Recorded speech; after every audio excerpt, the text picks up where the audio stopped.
नमस्कार, मी डॉक्टर शिवारी वाघ, संचालक aspire education institute, Chhatrapati Sambhajinagar.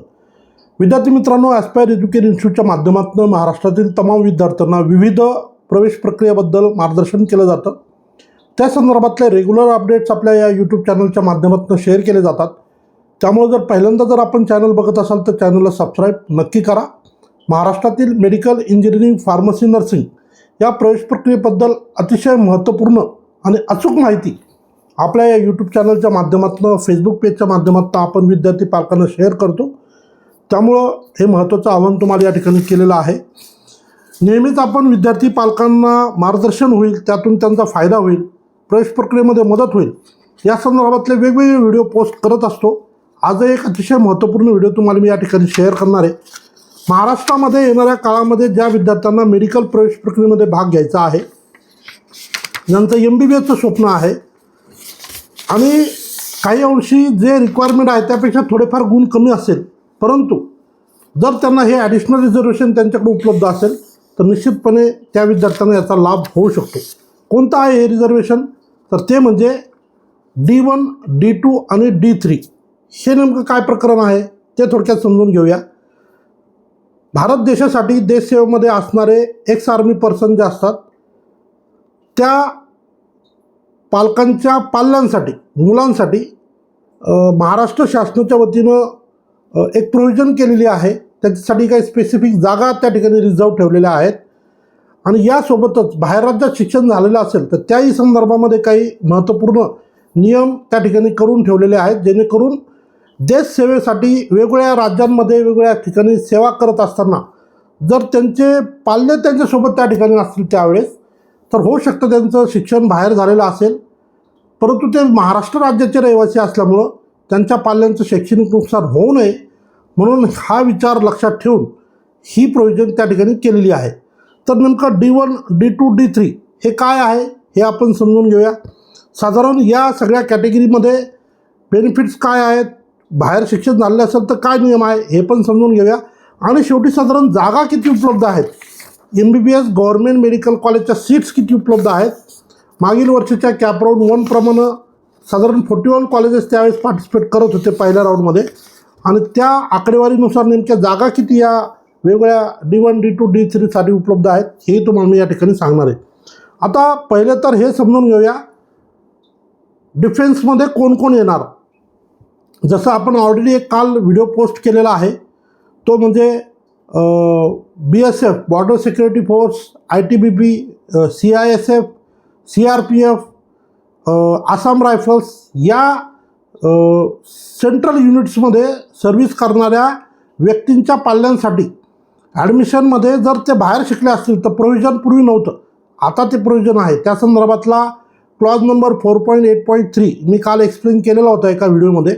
आपण जर यापैकी कुणी असाल तर आपण तो व्हिडिओ नक्की बघा, त्याच्यात डिटेल सगळं मार्गदर्शन केलेलं आहे. आता या D1, D2, D3मध्ये नेमकं कोण येतं हे आपण पहिले समजून घेऊया. डिफेन्स कॅटेगरीजमध्ये डिफेन्स 1मध्ये कोण येतं?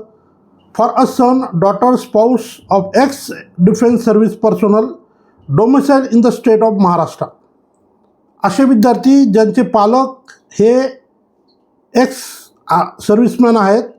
कशा कशामध्ये? तर Indian army, Indian navy, Indian air force या तिन्हीपैकी एखाद्या दलात त्यांनी सेवा दिलेली असेल आणि त्यांचा जो पाल्य असेल तर त्याला डिफेन्स 1मध्ये काउंट होतं, म्हणजे ते व्यक्ती रिटायर असावी, एक्स सर्व्हिसमॅन.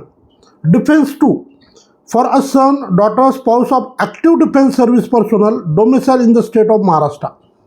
अशी व्यक्ती जी महाराष्ट्र राज्याची रहिवासी आहे परंतु आत्ता इन सर्व्हिस आहे, आता सध्या जॉईन आहे, ती कॅटेगरी असते डिफेन्स 2, म्हणजे D1 x army person in service defence 2.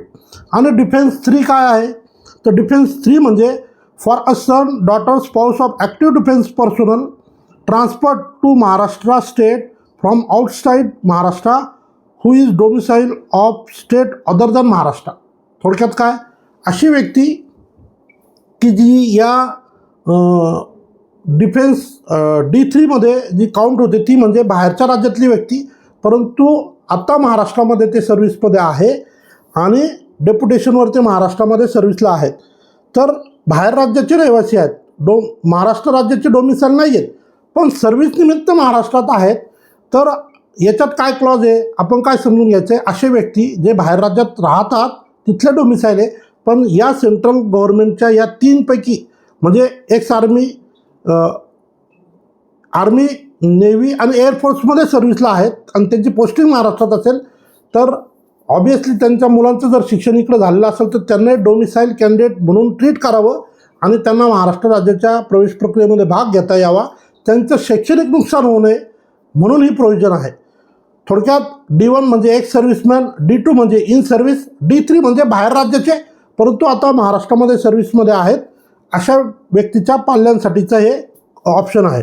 आता यामध्ये काय बेनिफिट आहे, समजा D1 D2चं सरळ सांगतो, सगळ्यांसाठी सेम क्लॉज आहे. समजा जर आपल्या पाल्याने बाहेर राज्यामध्ये 10वी केलेली असेल, 12वी महाराष्ट्रात केली किंवा 12वी बाहेर केलेली आहे, 10वी इथं झालेली होती, तरीही तुम्हाला महाराष्ट्र राज्याच्या 85% कोट्यात भाग घेता येईल. का? कारण तुमचे पालक महाराष्ट्र राज्याचे रहिवासी आहेत आणि ते या सेंट्रल गव्हर्नमेंटच्या या तीनपैकी कुठल्या तरी एका युनिटमध्ये सेवा देत आहेत किंवा सेवा देऊन रिटायर झालेले आहेत.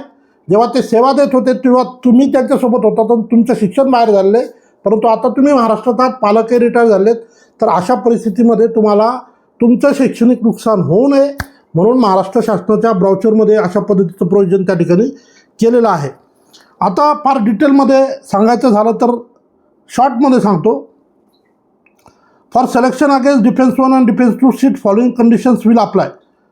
आता हे खूप डिटेलमध्ये होईल पण शॉर्टमध्ये सांगतो. To be eligible for such a seat a candidate must be a son, daughter, spouse of the person who has been member of the arm force of India and who has put at least 5 years active service and has been subject to Indian Army Act, Indian Navy Act or Indian Air Force Act, and includes an ex-serviceman who has retired from such service or was permanently disabled, killed in action. A candidate claiming a seat under defense category will be required to produce a certificate from an appropriate authority who is authorized to issue such certificate, Jilla Sainik Board in the state of Maharashtra, certifying the same. थोडक्यात काय की अशी व्यक्ती ज्याने किमान 5 वर्ष किंवा त्यापेक्षा जास्त सर्व्हिस दिलेली असावी या तिन्ही दलापैकी एका दलात कुठल्याही, आणि यासाठी त्या पालकांचं डोमिसाईल सर्टिफिकेट लागेल. प्लस त्यांना जिल्हा सैनिक बोर्डामधनं नीटचा रिझल्ट आल्यानंतर एक फॉर्म त्यांना त्या ठिकाणून भरून घ्यावा लागतो. D1चा फॉर्मॅट वेगळा आहे, D2चा वेगळा आहे, D3चा वेगळा आहे. सो येणाऱ्या काळामध्ये ते फॉर्मसुद्धा तुम्हाला हवं तर आपल्याकडून उपलब्ध करून दिले जातील. आणि अजून काही क्लॉज आहेत पण एवढं डिटेल जात नाही. डायरेक्ट आपण जाऊया D3मध्ये. For selection against defence 3 category following conditions shall apply.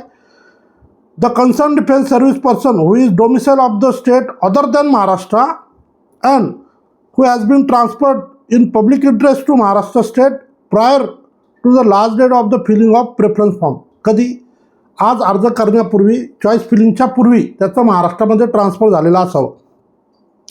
The concern defence service person although to be working as on the last date of filling of preference form at a place within the jurisdiction of the concern regional area in the Maharashtra in which the candidate is seeking a seat. Maharashtra राज्यामध्ये तो apply करतोय तर त्याचे पालक महाराष्ट्रामध्ये त्यावेळेस transfer असावेत जेणेकरून त्याला D3 कॅटेगरीमध्ये त्याचा लाभ घेता येईल. आता थोडक्यात काय तर D1, D2, D3 कॅटेगरीमध्ये बाहेर राज्यात शिक्षण झालेलं असेल तरी महाराष्ट्राच्या 85% कोट्यात भाग घेता येईल. हा एक फार महत्त्वाचा मुद्दा जरी असला तरी दुसरा फार इम्पॉर्टंट मुद्दा आहे की या विद्यार्थ्यांसाठी काही जागा ह्या राखीव आहेत, रिझर्व आहेत. फॉर एक्झाम्पल जर एखाद्या कॉलेजला 5 सीट असतील तर त्याचं बायफर्गेशन अशा पद्धतीचं आहे. 5 सीट असेल तर त्या ठिकाणी 3 सीट डिफेन्स 1मध्ये दिल्या जातात आणि एक सीट ही D2 आणि D3मध्ये दिली जाते. जर 4 सीट असेल तर 2 सीट ह्या डिफेन्स 1ला दिल्या जातात आणि D2 D3मध्ये एक सीट दिली जाते. तर अशा पद्धतीने हे सीटचं जे तर डिस्ट्रीब्युशन आहे. आता आपण वळूया महाराष्ट्रामध्ये नेमक्या मागच्या वर्षीच्या कॅपराऊंड 1नुसार जे सुरुवातीला जे सीट मॅट्रिक्स उपलब्ध झालेलं होतं त्यानुसार नेमक्या जागा किती होत्या. तर 2 प्रकारच्या सीट्स असतात आपल्या सगळ्यांना माहिती. एक असते जनरल कॅटेगरी ज्याच्यामध्ये विद्यार्थ्यांचा मुलं असतील मुली असतील कॉमन मेरिटवर विचार होणार आणि एक कॅटेगरी असते वुमेन कॅटेगरी स्पेसिफिक मुलींसाठीच्या रिझर्व सीट्स, त्याच्यात मुलं जाऊ शकत नाही. मुली जनरलमध्ये येऊ शकतात, मुलं केवळ जनरलमध्ये असू शकतात, परंतु मुली कॉमन वुमेन कोट्यात पण असतील आणि जनरलमध्ये पण त्या मेरिटवर येऊ शकतात. तर जनरल कॅटेगरीमध्ये डिफेन्स 1मध्ये लास्ट इयरला सीट्स होत्या 83 आणि वुमेन कॅटेगरीमध्ये होत्या 25, म्हणजे जवळजवळ ex army person army navy एअरफोर्समध्ये ज्यांनी सेवा दिली त्यांच्या पाल्यांसाठी महाराष्ट्रात कॅपराऊंड 1 प्रमाणे सांगतो, कारण 1-2 कॉलेज नंतर ॲड झालेले आहेत, 118 जागा त्या ठिकाणी उपलब्ध होत्या.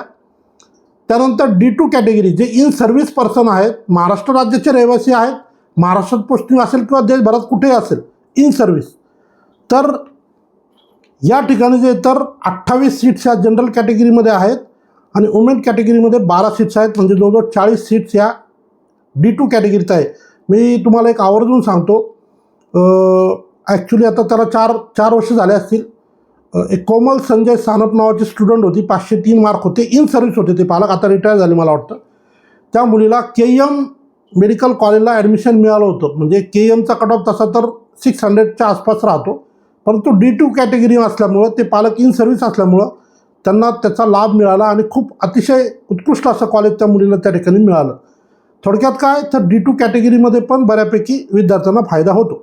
आणि थर्ड कॅटेगरी फार आपल्या फायद्याचं नाही आहे, जे महाराष्ट्र राज्याच्या बाहेरचे रहिवासी आहेत परंतु आता ते महाराष्ट्रामध्ये पोस्टेड आहेत, महाराष्ट्रामध्ये सेवा देत आहेत, त्यांच्या पाल्यांसाठीचा हा विषय आहे.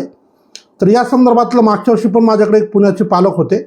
तर यामध्ये D3मध्ये एकूण 26 जागा जनरल कॅटेगरीत आणि वुमेन्स कॅटेगरीमध्ये 12, म्हणजे अशा पद्धतीनं जवळजवळ 38 सीट्स त्या ठिकाणी D3 कॅटेगरीमध्ये उपलब्ध आहेत. थोडक्यात काय तर 196 ह्या कॅपराऊंड 1मध्ये उपलब्ध होत्या. कॅपराऊंड 2 आणि 3मध्ये काही नवीन कॉलेजेस मला वाटतं 2 कॉलेज नंतर आले होते. तर त्याच्या जर आपण काउंट केलं तर मोठामोठी 210च्या आसपास सीट्स ह्या आपल्याला D1, D2, D3 कॅटेगरीमध्ये आता उपलब्ध राहतील असं आपण या ठिकाणी गृहीत धरूया. यानंतर काही नवीन कॉलेजेस ॲड होतील, विशेष करून गव्हर्नमेंट संदर्भानं जे अहिल्यानगरचं येणं अपेक्षित आहे, असे जर काही कॉलेजेस ॲड झाले तर त्याच्याही काही सीट्स त्या ठिकाणी ॲड होताना आपल्याला पाहायला मिळेल. थोडक्यात ज्या पालकांनी Indian army, Indian navy, Indian एअरफोर्समध्ये सेवा दिलेली आहेत त्यांच्या पाल्यांसाठी महाराष्ट्र राज्याच्या मेडिकल ॲडमिशन प्रक्रियेमध्ये गव्हर्नमेंट मेडिकल कॉलेजला MBBSच्या सीट्स रिक्त होत्या, असतात, येणाऱ्या काळात राहतील. त्या संदर्भातलं डिटेल हे तुम्हाला मी या ठिकाणी शेअर केलेलं आहे. व्हिडिओ आवडल्यास व्हिडिओ लाईक करा आणि असाच महत्त्वपूर्ण व्हिडिओसाठी ॲस्पायर एज्युकेशन इन्स्टिट्यूटचं यूट्यूब चॅनल नक्की सबस्क्राईब करा. धन्यवाद.